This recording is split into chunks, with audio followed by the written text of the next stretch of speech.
natin mga kapatid ay tatayo. Hallelujah. Minsan pa, palakpakan mo natin ang Panginoon mga kapatid.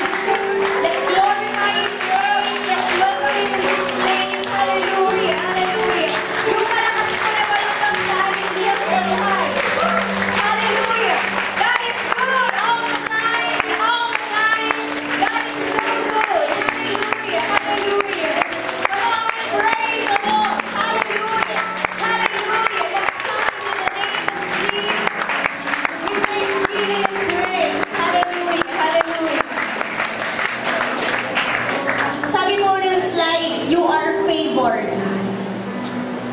You are blessed. You are under the blood of Jesus. And because He lives, you live also in Him.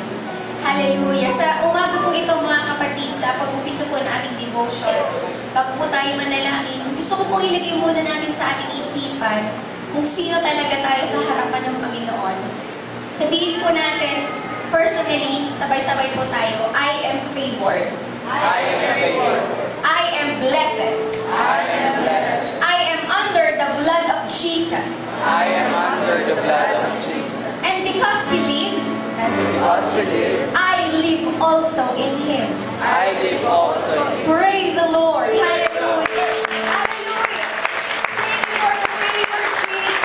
Thank you for the blessing. Thank you for your blood, oh God. Hallelujah. Hallelujah. Tayo po ay sandaling manalangin sa Panginoon sa pag-umpisa po ng ating devotion. Panginoong Jesus, marami pong salamat, Lord, sa umagang ito na binigyan mo kami ng panibagong buhay upang gamitin namin sa pagpupuri at pagsamba sa iyo. Lord God, kami ay lubos mong pinaburan, kami ay lubos mong pinagpala. At nagpapasalamat ang bawat isa sa amin, Lord, na kami ay nasa iyong mga dugo, O God. We are protected, Lord. We are loved. We are accepted. At kung Panginoon, ang aming nag-iisang Diyos, nakatabi namin palagi, kasama namin araw-araw, hindi kami pinapabayaan at sinusupply ang lahat ng aming pangangailangan. Panginoon, Ikaw ay mabuti. At sa umagang ito, I come in your name, Jesus. Dalangin ko, Panginoon, erase me, O God, purahin mo ang iyong lingkod, at nawa ang makita, O God, ay ang magsalita ay Ikaw, Panginoon, sa aming kalagitnaan. Nawa, Panginoon, hindi ang aking sariling karunungan ang maipahayag, kundi ang iyong mga salita, Panginoon, na nagpapabago ng buhay, ang malahad sa bawat isa sa amin. And Lord, prepare our hearts, open our ears, open our eyes, Jesus, as we hear your word today, O God. In Jesus' name, amen. Hallelujah. Praise God. Praise God. Hallelujah. At ito buksan ang ating mga Biblia sa 1 Samuel chapter 15 verse 22.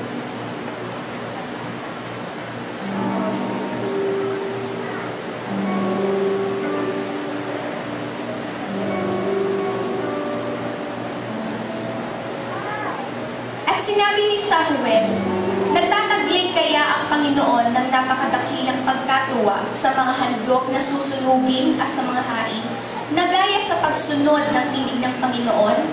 Narito, ang pagsunod ay maigi kaysa hain, at ang pagdinig kaysa taba ng mga tupang lalaki. Samuel 15 verse 23, sapagkat ang panghihimagsik ay gaya ng kasalanan ng pangungula, at ang katigasan ng ulo ay gaya ng pagsamba sa mga Diyos-Diyosan at sa mga terap. Sapagkat dahil sa iyong itinakwil ang salita ng Panginoon, ay Kanya namang itinakwil ka upang huwag kang maging hari. Hallelujah. Pagpalain po ng Panginoon ang Kanyang mga salita. Sandali po kayong makakaupo. Ang ating pong Bible verse na binasa ay tungkol po sa story ni Saul. At kung ating pong babasahin ang 1 Samuel chapter 15, nandito po ang account sa Biblia kung saan si Saul po na unang hari ng Israel ay binigyan ng Panginoon ng isang directive, isang commandment, isang utos, mga kapatid. At alam natin na si Saul sa kanyang pagkahari, nandoon na kung ano man ang inuutos ng Diyos, marapat na ito ay kanyang sundin. Ang sabi po ng Panginoon sa kanya, in verse 2, aking tinandaan yaong ginawa ng Amalek sa Israel, kung paano siya ay pumadlang sa kanya sa daan nang siya ay umahon mula sa Ehipto.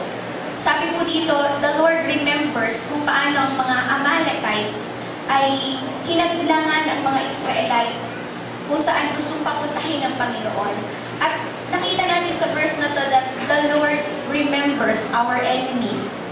Pag tayo ay sinaktan, pag tayo ay naagrabyado mga kapatid, sabi ng Panginoon, vengeance is mine. Ang Panginoon ang paghihiganti para sa atin. At ito po yung tungkol doon sa pagbibigay ng Panginoon ng justice dun sa mga nang-aapi sa Israelites. Ang sabi po, yumaon ka at saktan mo ang Amalek at iyong lubos na lipuli ang buo nilang tinatangkilik at huwag kang manghinayang sa kanila, kundi patayin mo ang lalaki at babae, ang mga sanggol, ang mga baka at tupa, ang kamelyo at ang asno. Malinaw po ang commandment ng Panginoon. Alam niyo po, pag nagbigay ang nangutos ang Panginoon, hindi po siya yung tipong pangungulain pa na tayo kung anong gusto niya. Dahil di ko po bilang tao, minsan tayo ay may gusto, pero pasikot-sikot pa tayo kung saan ginagandahan pa natin yung mga pananalita para yung ating, sana sabi Stella, sa ating mga anak, kunyari, ay para maintindihan nila ng feeling natin na maintindihan nila ng mas tama. Pero minsan dahil sa pasikot-sikot, lalong nako-confuse kung ano ba talaga ang totoong commandment. Pero ang Panginoon po, hindi po siya ganon. Ang Diyos po natin, pag nag-instruct po siya, clear and defined. Ang sabi po ng Diyos, lipulin mo lahat. Lahat patayin. Lahat, wala kang ititira. Kahit anumang may buhay doon sa lugar ng Amalekites, kailangan mo silang lipulin. At ano po ang nangyari dito sa 1 Samuel chapter 15? Alam niyo mga kapatid, si Saul ay nagmagaling sa kanyang sarili dahil ang ginawa niya ay half obedience. Ang ginawa po niya ay binuhay niya yung hari ng Amalekites na si Agag at kinuha nila yung best doon sa mga ari-arian doon sa lugar ng Amalekites. At yung mga masasama lang, yung mga hindi masyadong maganda, yung kanilang pinagpapatay at kanilang mga sinira. Ang sabi po ng Panginoon kay Saul, patayin niya lahat, wala siyang ititira, wala siyang iiwanan na buhay doon sa lupain niyon. At ano po ang sinabi ni Saul sa kanyang sarili? Okay lang naman na buhayin ko si Agag kasi mapapakinabangan namin siya. At saka, ganda ng tingin sa amin pag nalaman ng ibang kingdoms na ang haring Agag ay bihag ng mga Israelites. Yung mayabang na mga Amalekites, nabihag namin. At ito ang pruweba, nasa amin ang kanilang hari. At patayin namin lahat ng kanyang army, pero yung hari, nasa amin. Siya ang simbolo ng aming tagumpay. At ang sabi pa, nakipag-compromise na rin ang mga tao. Ang lahat ng mga magagandang mga tupa, mga baka, mga asno, ay kanilang itinira. At anong sinabi nilang dahilan nung si Samuel ay pumunta sa kanila at sinabi, Saul, ano ba ang sabi sa'yo ng Panginoon? Sabi ni Saul, sinunod ko ang utos ng Diyos. Eto, sinira namin ang lugar ng Amalekites at bihag-bihag pa namin si Agag. Sabi ni Samuel, ano itong naririnig ko ng mga unga ng baka at mga asno? Di ba ang sabi ng Panginoon, patayin mo lahat? Ang sabi ni Samuel, kasi ang sabi ng mga tao, maganda ito upang ihain sa Diyos. Ang sabi ng mga tao, pwede namin itong gamitin upang sumamba sa Diyos. Ganyan tayo minsan bilang tao, mga kapatid. Pag may hinihingi sa atin ng Diyos, sasabihin natin, Lord, kaya naman itong igamitin at i-convert para sa gawain. Pero ano ba ang utos ng Diyos, mga kapatid? Pag ayaw ng Diyos, alisin mo. Kasi kung ano ang ayaw niya, mayroon siyang rason kung bakit niya ito ipinagbawal sa'yo. Ang sabi mo sa ating slide, next slide please. God knows our future. He sees ahead of us. He wants us to obey His word for our own good. It's not to make things difficult for us, but He loves us so much, He wants to save us. Minsan po, pagka pinagbabawalan tayo, pakiramdam daw natin, parang pinagkakaitan tayo ng Panginoon. Ay, Panginoon, gusto ko yung gawin, ang saya nun. Bakit di pwede? Ayaw mo ba akong maging masaya? Minsan sinasabi natin yan mga kapatid. Pero lagi natin isipin, God knows our future. And He sees ahead of us. Maaaring ngayon hindi natin alam bakit ipinagbabawal ng Panginoon. Parang ngayon parang di pa natin feel kung ano ang consequence ng ating ginagawa. But God knows and He sees ahead of us. It's for our own good, mga kapatid. And why? Because He loves us so much. He wants to save us. Next slide, please. Ang sabi po, when God gives us the opportunity to change and be transformed by His Word, let us hear Him and let us obey His Word. Pag nagbigay na ang Diyos sa'yo ng pagkakataon, ikaw ay isang preaching, nagsasalita ang pastor, parang sa dami ng sinabi ng pastor, may particular na point na nasaktan ng iyong kaluluwa, di kayo natamaan. That's the opportunity that God is giving you to change that. Maaring akala mo tama ang ginagawa mo, pero upon the hearing of the word of the Lord, the faith arises in you. At sabihin mo, parang mali pala yung ginawa ko. Sabi ng salita ng Diyos, yun ang dapat kong gawin.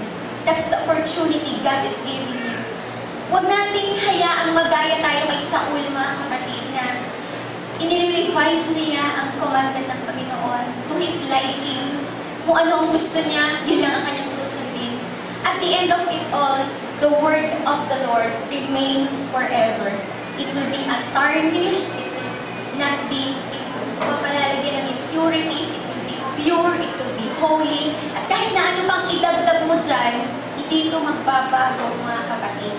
Alam niyo, may isang perfect example sa Bible para makita natin lalo ano ba ang consequence ng ating kasalanan kapag hindi tayo sumunod sa Panginoon once na binigyan niya tayo ng opportunity. Next slide, please. Ang sabi po in 1 Samuel 9:1, now there was a man of Benjamin whose name was Kish, the son of Abiel, the son of Zeror, the son of Bechorath, the son of Aphiah, a Benjamite, a mighty man of power. Next slide. And he had a son whose name was Saul, a choice young man, goodly, and there was not among the children of Israel a goodlier person than he. From his shoulders and upward, he was higher than any people. Next slide. Ay sabi po, Saul is a Benjamite and he is a son of Kish. Next slide. 1 Samuel 15:8. Ito po yung kanyang ginawa. And he took Agag, the king of Amalekites, alive, and utterly destroyed all the people with the edge of the sword. Next slide. But Saul and the people spared Agag and the best of the sheep, and of the oxen, and fatlings, and lambs, and all that was good, and would not utterly destroy them, but everything that was vile and refuse, that they destroyed utterly. Si Saul, isa po siyang Benjamite. Si Agag, siya po yung king of Amalekites na kanyang i-spare. Kita natin, hinighlight ko, the best. Ulitin natin, God knows our future. He sees ahead of us. He wants us to obey His word for our own good. It's not to make things difficult for us. He loves us so much, He wants to save us. And when God gives us the opportunity to change and be transformed by His word, let us hear Him and let us obey His word. Mag-jump po tayo years after, mga kapatid. Next slide. In the book of Esther, chapter 2, verse 9, now in Shushan, the palace, there was a certain Jew whose name was Mordecai, the son of Jair, the son of Shimei, the son of Kish, a Benjamite. Sa book of Esther po, napanood natin siya dito sa Esther nung tayo ay nagkaroon ng film showing. Si Mordecai po ay isang Benjamite. Isa po siyang galing sa angkan ni Saul. And the next slide.